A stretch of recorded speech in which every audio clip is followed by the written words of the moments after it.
নমস্কার বন্ধুরা, গোপালে হেসেলে আপনাদের সবাইকে স্বাগত। আজকে আমি নিরামিষ গাছ পাঠার একটা দুর্দান্ত স্বাদের রেসিপি আপনাদের সাথে শেয়ার করব। এক রকমের এঁচোড় যদি খেতে খেতে আর ভালো না লাগে তাহলে আমার আজকের এই রেসিপিটা ট্রাই করতে পারেন। এটা ভাত রুটি দুটোর সাথেই খেতে ভালো লাগবে। তাই চলুন সময় নষ্ট না করে রান্নাটা করে ফেলি। আজকে কচি এঁচোড় দিয়ে দুর্দান্ত স্বাদের একটা নিরামিষ রান্না করব, আর তার জন্য প্রেসার কুকারে জল গরম করে নিয়েছি, কেননা এঁচোড়গুলোকে সেদ্ধ করে নিতে হবে। এবার এঁচোড়ের টুকরোগুলো দিয়ে দিচ্ছি। এর মধ্যে এবার দিয়ে দিচ্ছি অল্প হলুদের গুঁড়ো, অল্প নুন দিয়ে দিলাম। এর সাথেই দিয়ে দিচ্ছি অল্প একটু সর্ষের তেল।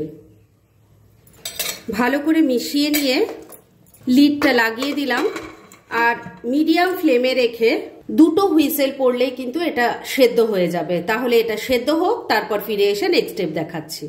প্রেসার কুকারে দুটো হুইসেল পড়ার পর আমি গ্যাসটা বন্ধ করে দিয়ে প্রেসার কুকারটাকে এক সাইডে রেখে দিয়েছি। আর এবার এই রান্নার অন্যান্য আনুষঙ্গিক কাজগুলো সেরে নিচ্ছি। সেজন্য কড়াইয়ে সর্ষের তেল গরম করে নিয়েছি। এর মধ্যে দিয়ে দিচ্ছি অল্প নুন, দিয়ে দিচ্ছি অল্প হলুদের গুঁড়ো। এবার এর মধ্যে একটু আলুর টুকরো ভেজে নেব। আমি এখানে দুটো মিডিয়াম সাইজের আলুকে টুকরো করে কেটে নিয়েছি। এবার ফ্লেমটাকে মিডিয়ামে রেখে আলুর টুকরোগুলো আগে তেলের সাথে মিশিয়ে নিচ্ছি, আর তারপর এগুলোকে ভালো করে লাল লাল করে ভেজে নেব।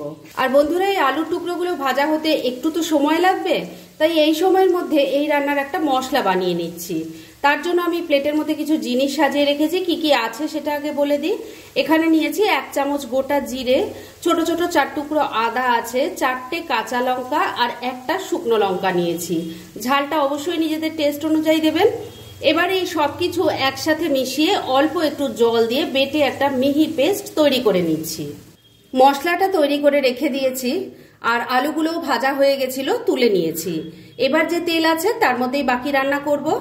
এর মধ্যে প্রথমেই দিয়ে দিচ্ছি অল্প মৌরি, দিয়ে দিলাম একটা তেজপাতা, একটা শুকনো লঙ্কা। এবার ফোড়নটা আগে ভাজা ভাজা করে নিচ্ছি। ফোড়নটা ভাজা ভাজা হয়ে গেছে, এর থেকে খুব সুন্দর এখন একটা গন্ধ বেরোচ্ছে। এবার তৈরি করে রাখা মশলার পেস্ট, মানে আদা, গোটা জিরে, শুকনো লঙ্কা, কাঁচা লঙ্কার পেস্টটা দিয়ে দিলাম। 2 চামচ টক দই অল্প একটু জল দিয়ে ভালো করে ফেটিয়ে নিয়েছি। ফ্লেমটা একদম কমে রেখে এই দইটা দিয়ে দিলাম। এবার দিয়ে দিচ্ছি অল্প হলুদের গুঁড়ো, অল্প একটু কাশ্মীরি মির্চ পাউডার দিয়ে দিলাম, স্বাদ মতো নুন দিয়ে দিচ্ছি, দিয়ে দিচ্ছি অল্প একটু চিনি। এবার সবকিছু মিশিয়ে নিয়ে মশলাটাকে খুব ভালো করে কষিয়ে নেব।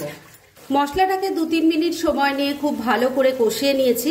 এবার এর মধ্যে দিয়ে দিচ্ছি 1/2 কাপ পরিমাণ মুগ ডাল।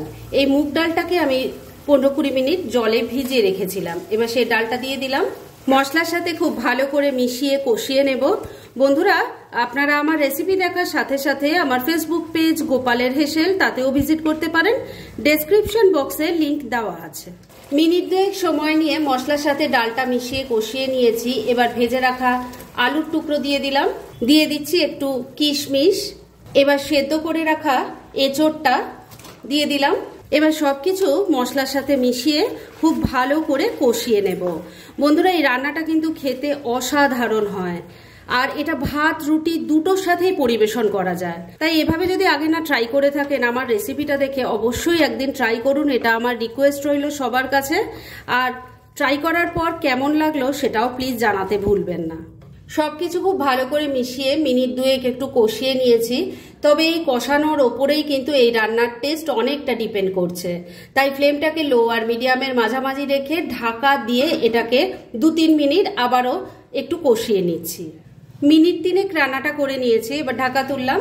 আমি কিন্তু মাঝে একবার ঢাকা তুলে একটু নাড়াচাড়া করে দিয়েছিলাম। এবার এটা খুব ভালো করে কষানো হয়ে গেছে। এবার গ্রেভির মধ্যে জল দেব, আর এই যে জলটা আমি এখানে ইউজ করব সেটা কিন্তু উষ্ণ গরম জল। আর বন্ধুরা, এই রান্নাটা কিন্তু মাখা মাখা হয়, তাই সেই বুঝে জল দেবেন। ভালো করে মিশিয়ে নিচ্ছি। ঝোলের সাথে সবকিছু খুব ভালো করে মিশিয়ে নিলাম। এবার এর মধ্যে দিয়ে দিচ্ছি কয়েকটা গোটা কাঁচা লঙ্কা, আর একটা টমেটোকে টুকরো করে কেটে নিয়েছি, সেটা দিয়ে দিলাম। এগুলোকেও একটু ঝোলের সাথে মিশিয়ে নিচ্ছি। এবার ফ্লেমটাকে লো আর মিডিয়ামের মাঝামাঝি রেখে ঢাকা দিয়ে 5-6 মিনিট রান্না করে নেব। মিনিট 6 রান্নাটা হয়ে গেছে, এবার ঢাকা তুললাম। আমি কিন্তু মাঝে একবার ঢাকা তুলে একটু নাড়াচাড়া করে দিয়েছিলাম আর নুন মিষ্টিটা চেক করে নিয়েছিলাম। রান্না মোটামুটি রেডি হয়ে এসছে। আর বন্ধুরা এখানে আরেকটা কথা বলে রাখা দরকার, সেটা হলো যখন জল দেবেন, আমি আগেই বলেছি যে এটা একটু মাখা মাখা হবে, সেই বুঝে জল দেবেন। তবে এমন ভাবেও জল দেবেন যাতে সমস্ত কিছু সেদ্ধ হয় কিন্তু ডালগুলো গলে না যায়। আপনারা নিশ্চয়ই দেখতেই পাচ্ছেন ডালের দানা, এই দেখুন স্প্যাচুলাটার মধ্যেও লেগে আছে। ডালের দানা কিন্তু একদম গোটা গোটা আছে, তবে এই যে চাপ দিলে ভেঙে যাচ্ছে। রান্নাটা এইভাবে করলেই কিন্তু বেশি টেস্টি হবে আর দেখতেও ভালো লাগবে। যাই হোক, রান্না মোটামুটি তো রেডি হয়ে এসছে। এবার শুধু শেষ পর্যায়ে এর মধ্যে দিয়ে দিচ্ছি অল্প গরম মশলার গুঁড়ো আর দিয়ে দিচ্ছি অল্প একটু ঘি। ভালো করে সবকিছু মিশিয়ে নিচ্ছি। ঘি আর গরম মশলাটা মিশিয়ে নিয়ে মিনিট 2 আবারও রান্নাটা করে নিয়েছি। এবার রান্না একদম রেডি, গ্যাসটা বন্ধ করে দিলাম। এবার মিনিট 2 জন্য স্ট্যান্ডিং টাইমে একটু ঢাকা রাখছি আর তারপর সার্ভ করে দেখাচ্ছি। ফ্রেন্ডস, আমার আজকের এই দুর্দান্ত স্বাদের নিরামিষ গাছপাঠার রেসিপি একদম রেডি হয়ে গেছে এবং আমি সার্ভ করে দিয়েছি। ভীষণ ইজি রেসিপিটা, কিন্তু খেতে অসাধারণ হয়। তাই দেরি না করে পারলে এটা আজই একবার ট্রাই করে ফেলুন আর তারপর কেমন লাগলো প্লিজ কমেন্ট করে জানাবেন। এরকম ধরনের অনেক ভালো ভালো নিরামিষ রান্নার রেসিপি আপনারা গোপালের হেসেল সার্চ করলেই পেয়ে যাবেন, যার মধ্যে থেকে কিছু কিছু আমি সাজেস্টেড বক্সেও দিয়ে দেব, সেখান থেকেও আপনারা দেখে নিতে পারেন। তাই গোপালের হেসেল অবশ্যই ভিজিট করুন। আর আপনারা কেমন ধরনের রেসিপি চাইছেন সেটাও কিন্তু আমাকে জানাতে পারেন। আমি চেষ্টা করব সেই সব রেসিপিগুলো আপনাদের সাথে শেয়ার করার। আর আমার আজকের এই রেসিপি যদি আপনাদের ভালো লাগে আর ইউজফুল বলে মনে হয়, তাহলে যারা এখনও আমার চ্যানেলটাকে সাবস্ক্রাইব করেননি তারা প্লিজ সাবস্ক্রাইব করুন। তাহলে আজকের মতো এখানেই শেষ করছি। পরদিন আবার এরকমই কোনো ভালো রেসিপি নিয়ে চলে আসব। আপনারা সবাই খুব ভালো থাকুন, সুস্থ থাকুন।